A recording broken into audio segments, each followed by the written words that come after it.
Hey everyone, we often have questions about what to do with our crown of thorns that have gotten too big. This is Euphorbia milii splendens. This is the more common one or standard form, but there are many hybrids that have been made off of this. And a lot of us gardeners are growing these in windowsills where the situation is very bright and sunny and very dry, and they thrive under those conditions. So this is an older stock plant of ours that has certainly gotten too tall, and there's nothing wrong with leaving it like this, except the height is going and it's starting to spread out. And if we had a growing situation where there was a lot of plants around it and we needed to make room for others, or we wanted to contain it, what we would want to do is give it a good hard pruning. And the good thing about Euphorbias in general is they take well to it. And if we look at this old plant here, you can see there's some cuts here. We cut there, there's a cut there, there's another one down here where the plant had been actually headed back to this level, and it hasn't been cut since. We look up these stems, it's grown up and got to this height.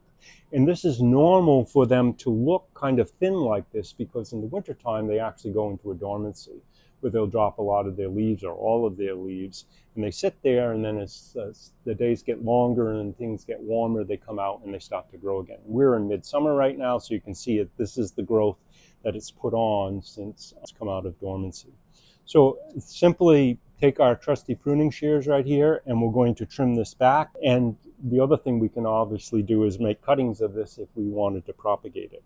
So we just simply take this plant and prune it down, probably back to the level that it had previously been cut at. The other thing is they bleed very much. They have a lot of latex in their stems, so you can see all the white milk coming out over the side of it. We've cut that back. I want to take that down there, even this up a little bit.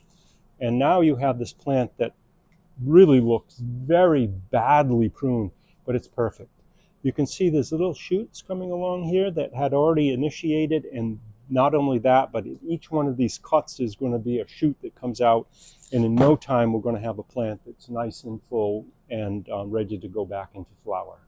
As far as these shoots go, it doesn't matter whether you left them or cut them off. It just happens that this plant was regenerating some of its growth from the bottom, which, you know, there's a lot of light there. The plant actually has that ability to shoot below its growing tip. There we go, ready to go back into the window. And here are your cuttings.